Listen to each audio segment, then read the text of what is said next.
UFC 290 and their annual International Fight Week card is in the books. After a lackluster UFC 288 and UFC 289, the UFC went all out and built a super card full of fun fights and matchups, headlined by one of the pound-for-pound best fighters in the world, Alex Volkanovski taking on Yair Rodriguez. And the co-main event had a fun flyweight title fight between Brandon Moreno and Alexander Pantoja, and some important fights across multiple divisions. This card was stacked from top to bottom with fun fights, so could it deliver on its hype? Let's find out. This is the Fight Franchise and the recap and review of UFC 290.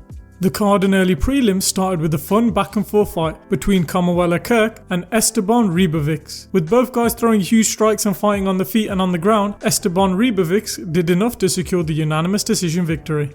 Though the first fight of the night was a super fun fight, the next fight on the card set the tone for the rest of the night. Jesus Aguilar took on Shannon Ross, where in 17 seconds, the first meaningful strike thrown in the fight, a vicious right hand from Jesus Aguilar would brutally knock Shannon Ross out cold. This was unbelievable, one of the contenders for the KOs of the year, and a brilliant way to continue the fun action of the previous fight. And to think, many fans don't like flyweight fights as they don't have KO power. Jesus Aguilar proved those fans wrong with this vicious KO. The next fight, South African Cameron Simon took on Terence Mitchell. The fight saw early action with Mitchell wanting to grapple with Simon, looking for submissions. Both men ended up back on the feet, with Simon pressing Mitchell up against the cage and beating him up. Simon took down Mitchell and took the back and flattened him out, where he smashed him with ground and pound to secure a brilliant stoppage win. Cameron Simon is slowly becoming a force in the bantamweight division. The next fight saw Vitor Petrino take on Marcin Parchino, with both men going back and forth in the first round, with Petrino having the better of the success of the two. The second round, Petrino dominated even more, securing the takedown and looking for submissions, with Parchino surviving. The third round would be back and forth on the feet until Petrino secured the takedown and would lock in the arm triangle to secure the submission victory. A fun fight and dominant display by Vitor Petrino, who capped it off with an excellent submission win. That brought the end of some amazing early prelim action. The prelims were opened by Alonzo Menefield and Jimmy Crute, where both men tried to use their physicality to take advantage while spending their time against the fence. There would be big shots thrown, but both men survived for the second round. The second round, Jimmy Crute would go for a takedown and get caught in a guillotine, where Menefield cinched it up and secured the submission win. An excellent win for Alonzo Menefield and a fun way to start the prelims. A women's strawweight bout was next between Mexican Yasmin Jauregui and Denise Gomez, and this fight was over in 20 seconds. Denise Gomez stunned the pro-Mexican crowd by pushing forward and rocking Yasmin Jauregui and smashing her against the fence to secure the amazing stoppage victory. This was an amazing moment and huge win for Denise Gomez, who just added to the streak of brilliant stoppage wins this night delivered. The next bout, Tatsuro Taira took on Edgar Chairez, where the Japanese fighter was too much for his Mexican counterpart, with back and forth action across 3 rounds, with action on the feet and on the ground. Taira secured the win in a really fun fight. The final bout of the prelim saw a legend of MMA, Robbie Lawler, in his retirement fight taking on the game Nico Price. The fight gave us one of the moments of the year, from Robbie Lawler's entrance, where the Ruthless One let his character down and soaked in the amazing Vegas crowd. They squared off and went back and forth on the feet, where in close, Robbie landed a flurry of punches and a huge uppercut and left hook and secured the spectacular KO win. Everyone in the arena, at home, and Robbie Lawler were overcome with emotion. The past year or so we have seen legends retire looking like a shell of their former selves, but for Robbie to wind back the clock and look like the Ruthless One we all know and love was amazing. The post-fight speech was an emotional Robbie Lawler, which is something we are not accustomed to, as they aired a brilliant promo package to commemorate his career. To see a legend of MMA go out on a high with a KO win in his final fight, this is one of the moments of the year and brought a fantastic end to some brilliant prelim action. The main card was stacked and had huge potential on paper, with hot prospect Bo Nickel taking on short notice Val Woodburn. Bo Nickel showed the world he wasn't just a wrestler, securing the brilliant KO in 38 seconds, with crisp boxing piecing up Woodburn and finishing him to secure another brilliant win to stay undefeated. It seems the sky's the limit for Bo Nickel, and it looks like it's going to be super fun following his career going forward. As for Val Woodburn, the UFC said they will give him another fight for willing to step up on short notice. Let's hope he has some success in that fight, as he seems like a super cool person who is willing to take on a challenge. The next fight was a super fun fight in the ultra competitive and arguable best division in the world, with lightweights Dan Hooker taking on Jalen Turner, who missed weight by 3 pounds. The fight was awesome as it slowly built round by round. Turner would have a great first round, piecing up Hooker with creative striking, and this followed into the second round with Jalen Turner rocking Hooker with a huge head kick. Jalen Turner was seeming to win the second round. That was until Hooker pressured Turner and rocked him and dropped him and secured the rear naked choke, only for Turner to be saved by the bell. A rejuvenated Dan Hooker continued where he left off, pressuring Turner again, rocking him again, with Turner getting a takedown with Hooker reversing and landing ground and pound. The fight went to the judges' scorecard where Dan Hooker secured the win. This was an amazing amazing fight with a brilliant comeback, and learning that Hooker won the fight with a broken arm after the fight makes it even more amazing.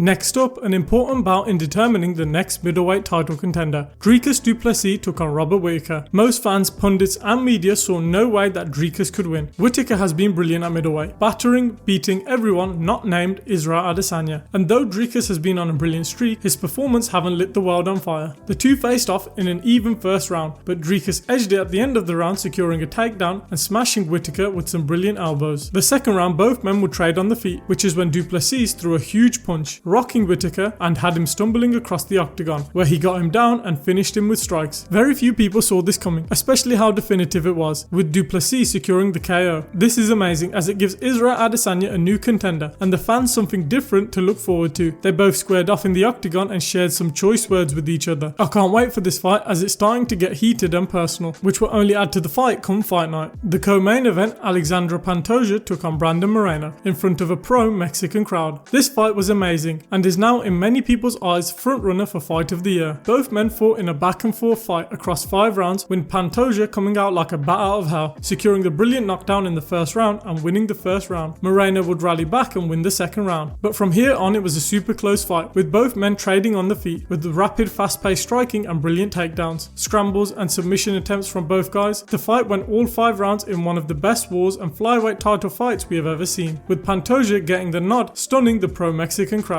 It was brilliant to see Alexandra Pantoja achieve his dream, and to have a new champ spices this division up even more, and it won't surprise me if these two face each other again. It was a true classic of a fight which is going to be hard to top for fight of the year, and to think at one point Dana White wanted to cut the flyweight division. This was easily the fight of the night, displaying the highest level of MMA, all while both men showed real heart and courage in that octagon, showing why they both deserve huge respect from the MMA community. The main event saw one of the best fighters in the world, Alex Volkanovski, taking on the always game and dangerous Yair Rodriguez. Alex Volkanovski put on another masterpiece and showed why he's in the argument for the pound-for-pound best fighter in the world. Volkanovski used slick striking to counter Yair when he had openings and managed to take him down, which helped him to secure the first and second round. The third round saw more of the same, with Rodriguez opening up more and throwing more strikes, which is when Volkanovski rocked Rodriguez with a huge punch and took him down and smashed him with ground and pound to secure the TKO win. Volkanovski continues his dominance at featherweight and definitely has made a case that he is pound for pound the best fighter in the world right now. It is going to be great to see what is next for Volk, whether the rematch against Islam or an amazing matchup versus Ilia Topuria. It is amazing seeing Volk compete right now, as we are witnessing true greatness and arguably someone who needs to start being considered as one of the top 10 MMA fighters ever. His record is unbelievable and he is only getting better every fight. I can't wait to see what's next for him, as he is becoming must-watch TV every time. This brought the end of an amazing night of fights. This card was stacked from top to bottom, with a lot of hype going into it. UFC 290 delivered on every ounce of hype that it had. The early prelims were super fun and had one of the KOs of the year. The prelims had some amazing fights and performances, with Denise Gomez's brilliant KO and Robbie Lawler going out with a KO and having a legendary send-off. The entire main card was brilliant, with Bo Nickal's amazing KO, the brilliant war between Turner and Hooker, and even one of the best upsets and shocking moments of the night, with Dricus du Plessis knocking out Robert Whittaker. The co-main event is arguably the fight of the year, and the main event, Volk put on another masterful display of skill and high level of MMA. If we are going to grade UFC 290, it gets an A+. This card was amazing and has so much replay factor and moments which you can go back and watch, and I don't think my words do this card justice. It's easily right now frontrunner for fight card of the year. UFC 290 delivered on every metric: amazing fights, KOs, moments, building future stars, crowning #1 contenders, the fight of the year, and not to mention the crowd was amazing and added so much to this card. It's one of the best cards the UFC has put on in ages and is going to be hard to top. Luckily, UFC 291 looks like a car crash waiting to happen, with Justin Gaethje and Dustin Poirier in the main event.